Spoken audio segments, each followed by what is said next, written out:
So I was hearing a lot about the gender war, and the gender war is really manufactured, right? Like it was made, it was designed. It wasn't just something that happened. There were no natural conditions, if that makes sense. So before slavery, African families have really strong family structures, right? But during slavery, black love was one of the first things that was attacked. So here's how black women and black men were divided. Black families were deliberately separated. Husband and wives and children were sold apart, right? This is one thing we're usually told about. Black men were stripped of the ability to protect their families, and black women were enforced to bear children for profit, right? And enslaved black men were sometimes forced to impregnate women, turning reproduction into labor. The goal was to turn black relationships into a tool for white profit. This created actually early emotional detachment between black men and women that was not natural, right? No natural condition. But here's what this did to black love. Black women couldn't rely on black men to protect them because of the situation. Not because they didn't want to, because they physically could not protect them, right? Black men couldn't feel like providers or protectors because they had no power in that situation. Black children grew up without stable family structures, creating generational trauma. This is literally the breakdown of the first phase of breaking black love as a concept by turning relationships into a system of economic control. That's why economics can play into it so much right now, because of this shift. Then, after slavery ended, black families start rebuilding, right? But white supremacy didn't stop attacking.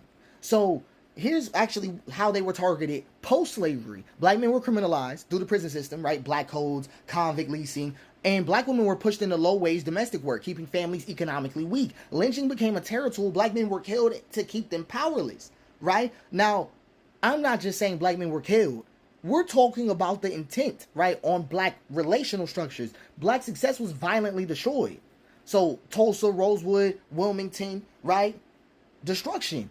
It was just to make sure black families never became economically strong. And what this actually did to us is that black men were removed from homes, right? First through prisons, then through lynching, right? Black women then had to become providers, but were underpaid and underworked, right? Trauma from white violence created a relationship dysfunction of grief, anger, and hopelessness. Black men and black women weren't fighting each other. They were fighting to survive. But the system still made it look like they were failing each other. And this is actually something you're going to keep hearing repeated over and over, right? But by the 1960s, we get new policies to target black families, right? So here's how the welfare system, right, that was actually made to kind of address America's poverty problem. I don't know why they were pretending like they were just trying to do that, because I'm about to read it out to you. Housing and welfare benefits were given to black women only if there were no man in the home. That is a big deal, okay? And the war on drugs put black men in prison, removing them from their families. The government created a cycle where black men were economically unstable, forcing black women to rely on the state. Okay, now, hear this. Who caused that? The state.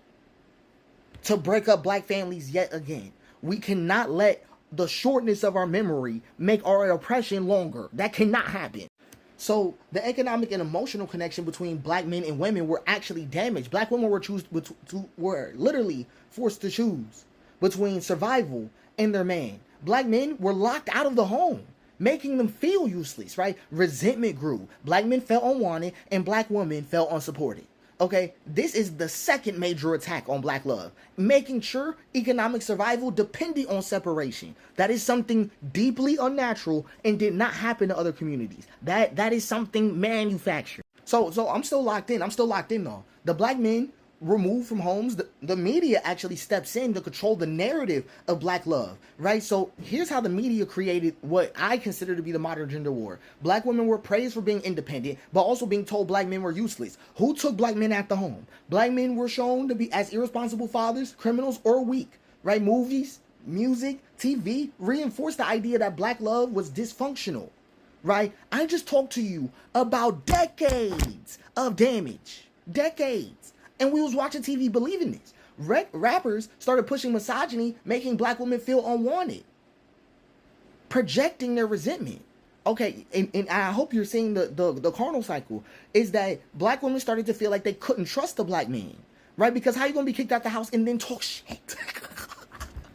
like that's just devious. You got to think about the time period.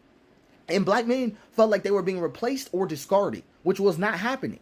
Okay, both sides internalized the belief that black love was doomed. The media kept pushing the idea that black men and women couldn't work together because if love was strong, the system couldn't control us. We kept building every time. Every time black men and women were stable, building happened. Every time. That's why I can't let people discredit the idea, because we're too successful. But we can actually push toward the modern day, right? So social media is amplifying, right, this toxic dating conversation, fueling division.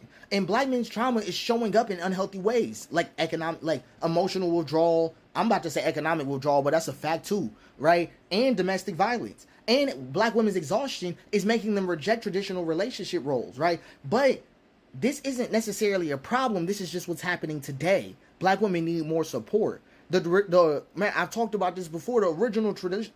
I'm not finna repeat this. Hold on. Okay. I'm not really yelling at y'all. I'm not really yelling, but but I'm not finna repeat that shit. Right? Like this is not caused by us. The system is still making it hard for black couples to succeed economically. Black men deny emotional outlets or lashing out in destructive ways. Black women, exhausted from struggle, are becoming less emotionally available, and generational trauma is making both sides repeat harmful patterns. It is not black men are bad. It is not black women are bad. It is a trauma problem, right? So we need to heal together. This is why I always think black relationships are most functional when they are making the choice to heal together in this storm. So here's just a quick beat by beat how we gonna fix this. We gotta acknowledge the system. The problem is not us. It's the forces that kept us apart. We gotta unlearn media lies. Not all black men are bad and not all black women are difficult. Okay, and not all black men are difficult and not all black women are bad. I don't care what adjective we're using today. The generalization itself must be moved, right? Heal trauma instead of projecting it. Therapy, emotional growth, communication.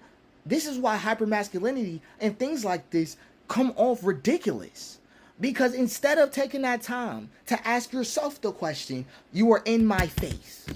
You have to get that, right? And we need to stop engaging in the gender war, right? Because social media arguments don't functionally solve anything. This is why we need to develop more natural structures.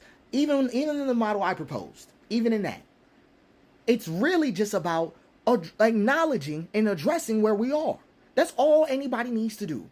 The black love is not broken. We were taught that it was, institutionalized that it was, shown, right, on TV, right, by white people and by black people who decided to project their trauma on my TV, right?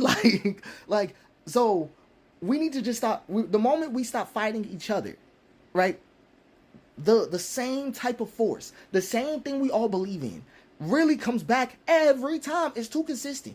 Black people build together too efficiently for me. You get the point. You get the point.